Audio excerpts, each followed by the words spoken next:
draumahöll og dagana lofa. Litlar mísum löndin öll liggja nú og sofa. Sígur ró á djúp og dal, dýr til hvílu ganga. Einnig sofna skolli skal með skottið undir vanga. Fannst þér þetta ekki falleg vísa? Já, ekki sem mest. Á ég að syngja hann aftur? Já, þú getur gert það.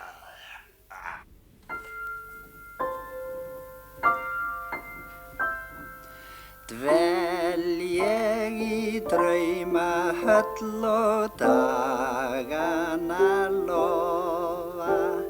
Litlar mísum löndin öll liggja nú og sofa. Sígur ró á djúp og dal, dýr til hvílu ganga. Einnig sofna skolli skal með skottið undir vanga.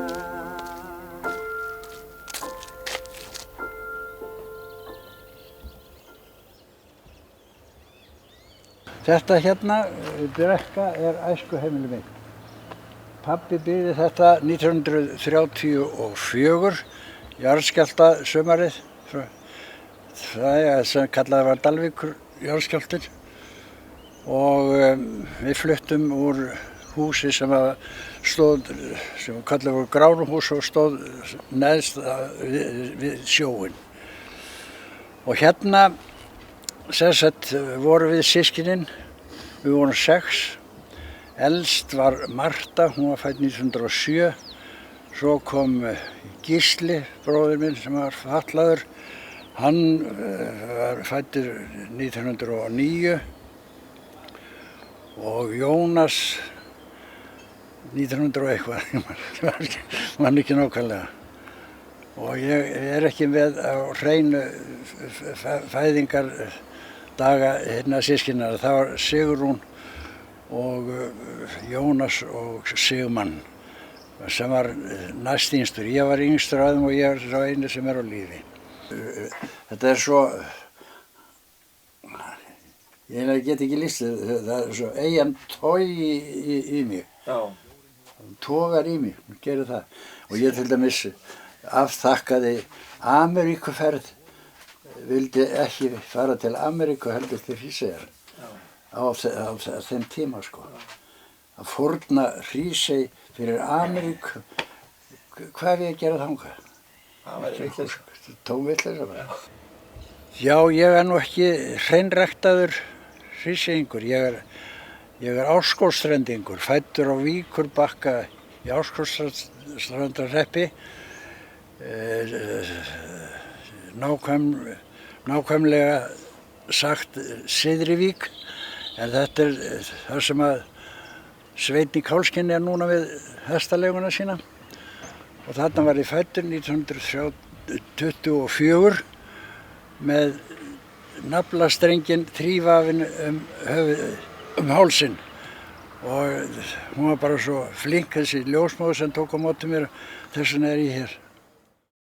Já, foreldrar mínir hét Margrét Gísladóttir og Tryggvi Ágúst Jóhannsson. Þetta var yndisleg hjón og voru mér afskaplega góð. Sennilega hafa þau kannski gert meira fyrir mig heldur en hinn vegna þess að þau voru komin í betri efni.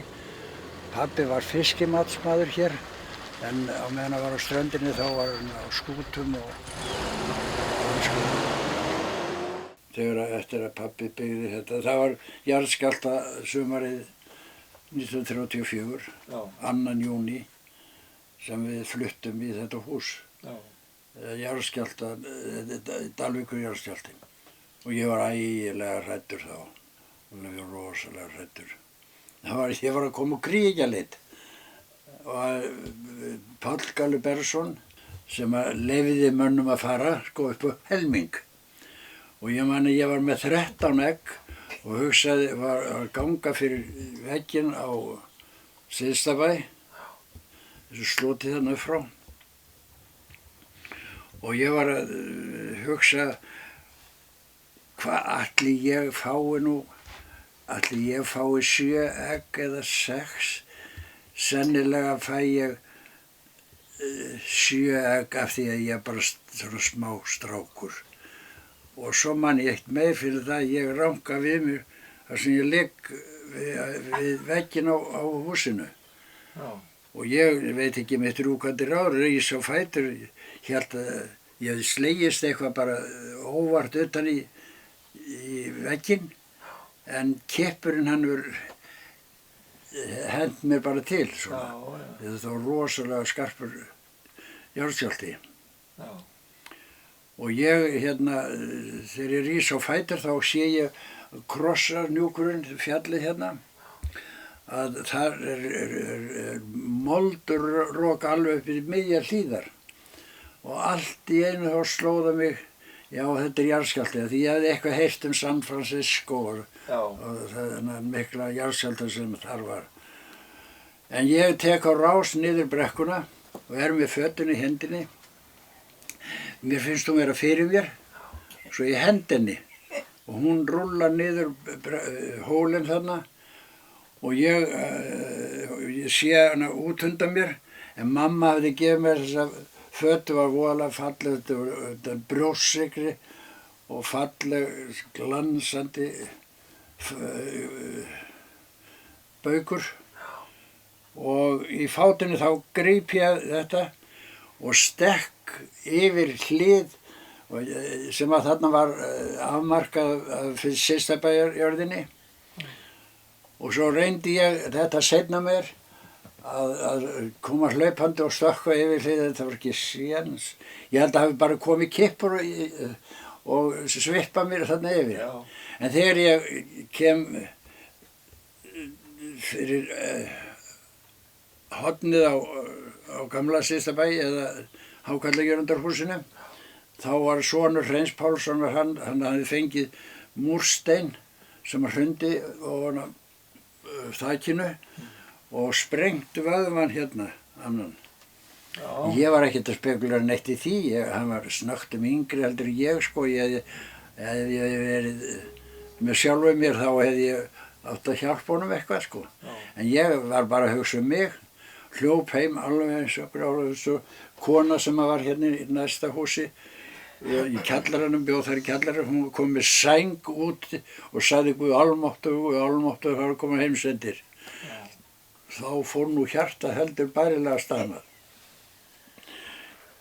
Ja. Heimsendir. Og þá var þetta bara allt saman búið. Ja.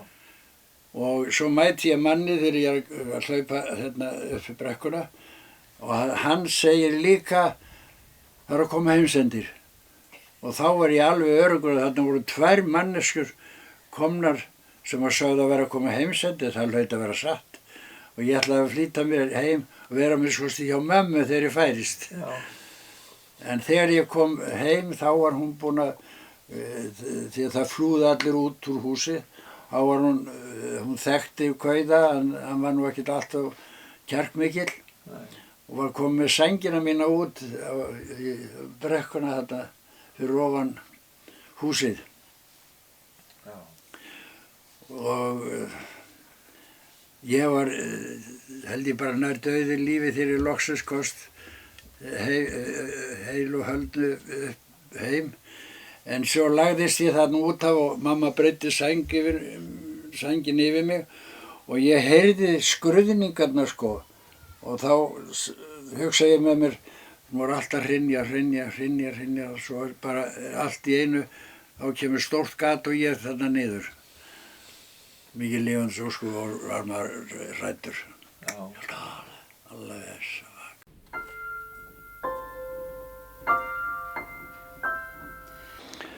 Það var alveg dásamlegt að búa hérna í þessu sloti þó að þetta gengi svona fyrir sem er jarðskjálftan. Maður vandist þessu tiltölulega fljótt en húsin voru tæmd af því að það þorði enginn að vera í húsinu. Það gat lokast inni þegar kippinni komu og hurðirnar fastar. Svo það var, við til dæmis vorum í garðinum hjá þessu húsi sem ég á núna og þar vorum við tjöld og sumir voru í hlöðu sem þarna stóð og þetta var sem sagt gekk fyrir sig bara allt sumarið og þegar það var komið fram í ágúst þá kom einn allra stærsti kippur sem hafði komið í þessu jarðskjálfta en svo fór þetta dvínandi úr því. Og hérna í þessu húsi þá hafa búið líklega mikil 20-30 manns. Þetta voru 4 fjölskyldur, 4-5 fjölskyldur og allar barnmargar. Og fyrsta minning mín, hún er líklega ekki fyrir en ég er orðinn 5 ára gamall. Þá brann hús hérna til ösku. Og ég var skítræddur við þetta en samt. Mamma hélt á mér og ég man eftir að þegar ég þoldi ekki meira að horfa á þá hjúraði ég mig í barminn á henni og svo kíkti ég til þess að sjá því að forvitnin var svo mikil. Og hérna var afskaplega gott samkomulag. Ég man aldrei nokkurn tíman eftir neinum árekstrum. Fólk lifði hér bara hvers fyrir sig nema það var ágætt samband á milli allra hér. Allir þekktu alla og vissu allt alla, svolítið meira en það.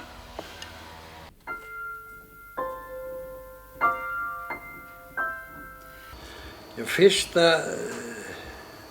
skiptið sem ég kom á leiksvið, það var hérna í Hrísey.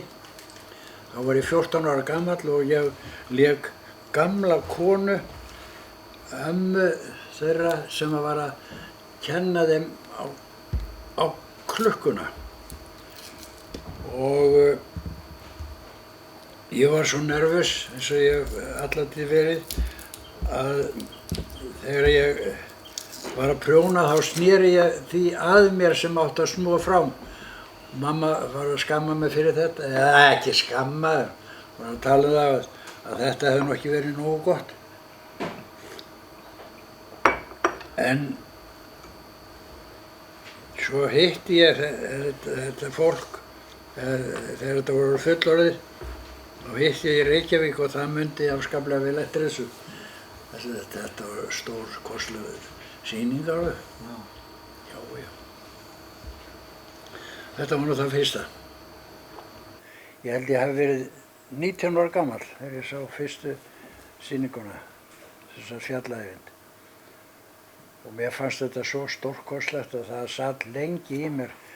Og þegar ég kom til Reykjavíkur og fjallaeyvindur var leikið þar, mér fannst það bara voðalega ómerkilegt. Ómerkileg sýning. Því að fyrstu áhrifin urðu svo sterk. Að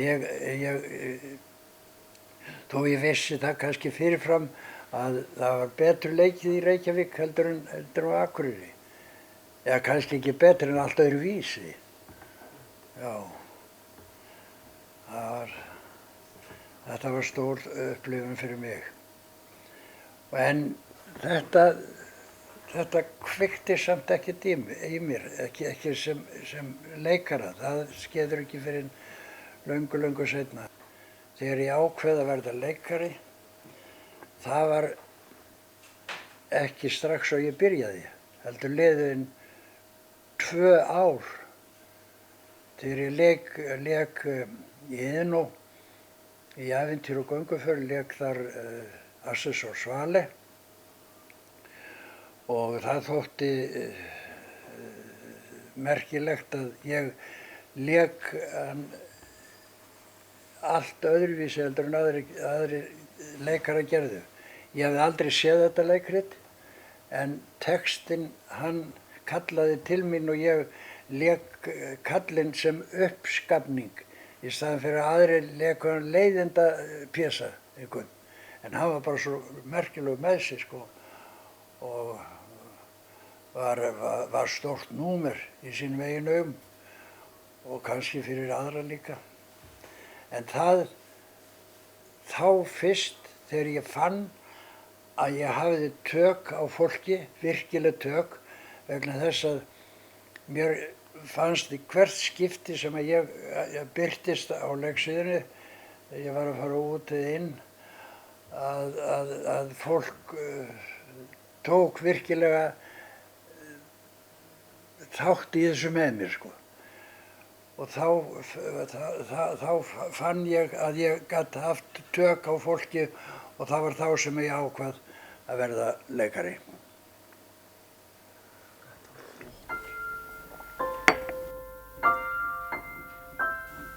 Þú manst þú eftir þessu húsi í æsku? Já, þetta var vinafólk okkar. Já. Eða besti vinur minn, Magnús Bæringur Kristinsson, sem var seinna skólastjóri í Kópavogi. Hann var ættaður héðan. Já. Og Árni Garðar, sem var auglýsingarstjóri Morgunblaðsins lengi. Já. Og svo Björn Kristinsson, sem var skólastjóri Vélskólans á Akureyri. Já. Og þessi fjölskylda var...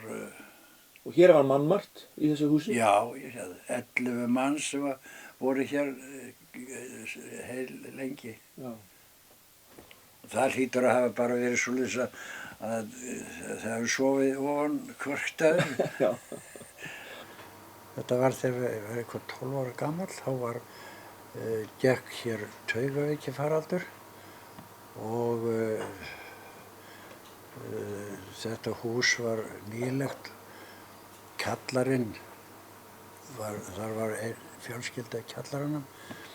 En svo veikist bróðir minn af þessari sýki og þá var þetta kjallarinn gerður að sjúkrahúsi og við vorum einangruð hér í 2 mánuði.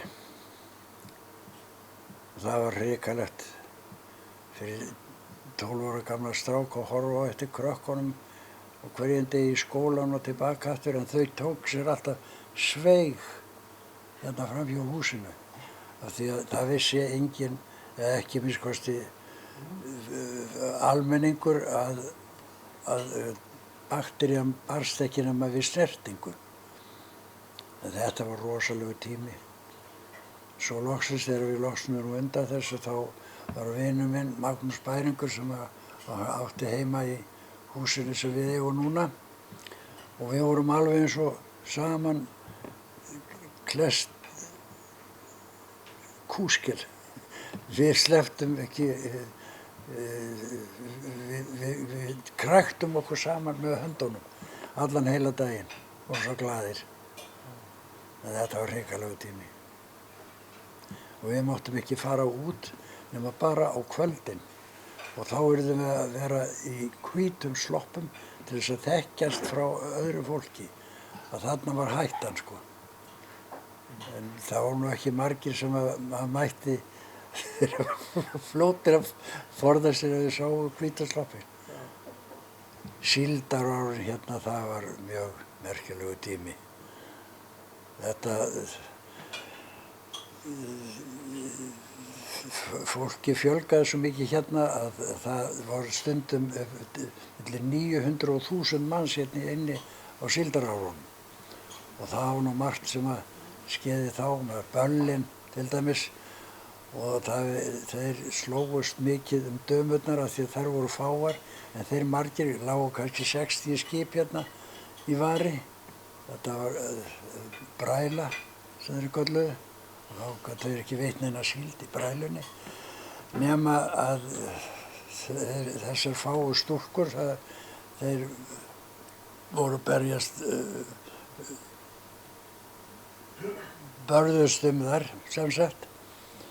En svo var það sport okkar strákanna að við eltum pörin upp í svokallaða Beinalá, þar sem voru mikið þúfum og ýmislegt skemmtilegt sem þar gerðist. En við strákarnir höfðum það að féþúfu að elda þessi pör. Og svo þegar veislan stóð sem hæst, þá hófum við voðalega og þá flúðu þau sýttu hvora áttina með allt niður sig. En ég man eftir því að í eitt skiptið þá fann ég þarna forlát vasaníf. Já, já.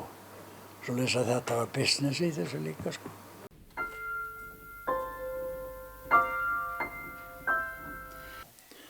Ég hef nú átt við svolítið að stríða undanfarin ár. Það er þunglindi sem að hefur heimsótt mig, sem að margir trúa nú ekki. Nei. En það hefur, eyjan hefur bjargað oft. Hún er bara heilsuhæli fyrir mig. Já. En hvenær byrjuðu að tókuð upp á því að koma hérna reglulega? Hvað er þetta mörg sumur orðið? Já, við erum búin að vera líklega hérna samfleytt í 50 sumur. Heldur það ekki sína? Minnst að kosti það? Meira held ég. Getur verið meira líka. Sér það við giftum Ég man okkur ekki 50 nákvæmlega. og svo fyrir... Þannig að þið voruð ekkert í vandræði með að panta eða skipuleggja sumarfrí? Nei. það Það var bara blátt strik norður. Það var samkomulag. Já. Ég var alltaf að sjóna með honum. Já. Hún, við vorum alvöru fiskimenn í 20 ára. Já.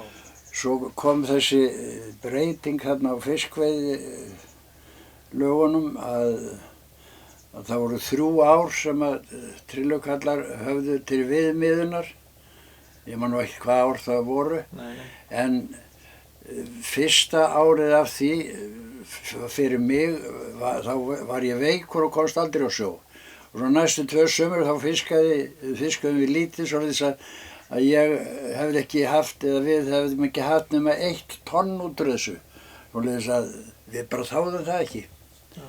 Ég ekkert að gera með 1 tonn, svo við veiðum bara í matinn núna.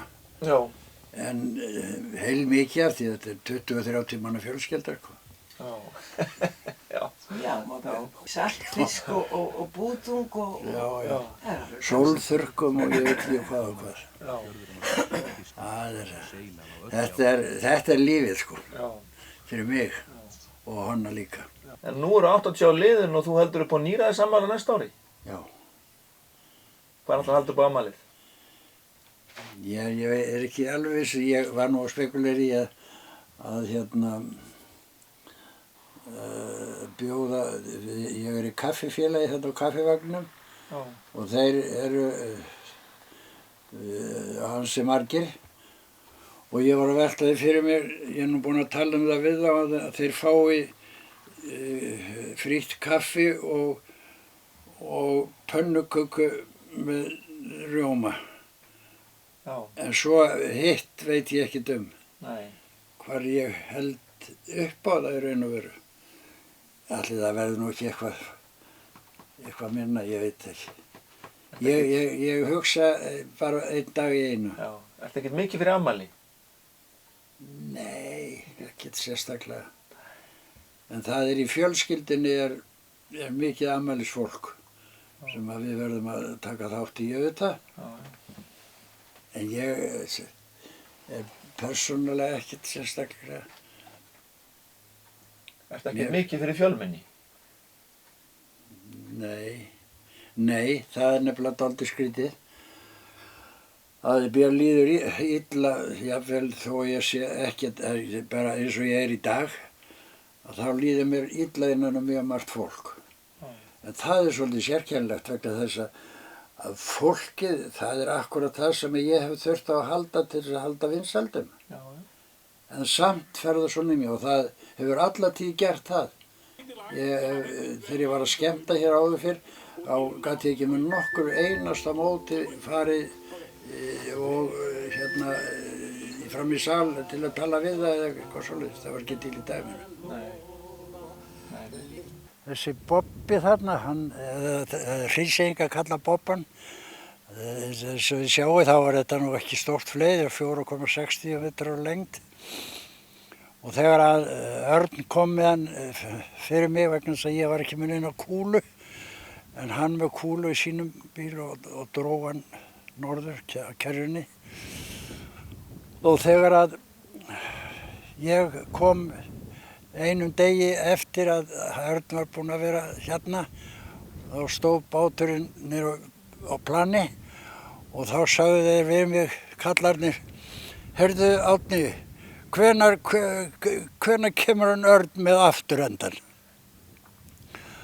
En það er kannski dálítið táknrænt þetta með sjómennskuna. Ég ímynda mér að ef að ég hefði ekki orðið leikari þá hefði ég hiklaust orðið sjómaður. Kannski, jafnvel, formaður á einhverju bátnum. Því að ég er reyndar ekki nema með pungaprófið og það var nú eitt sem sagði það við mig þegar ég sagðist vera búinn að taka pungaprófið. En Árni, af hverju lestu þér ekki nægja bara annað eistað þegar báturinn er svo lítill?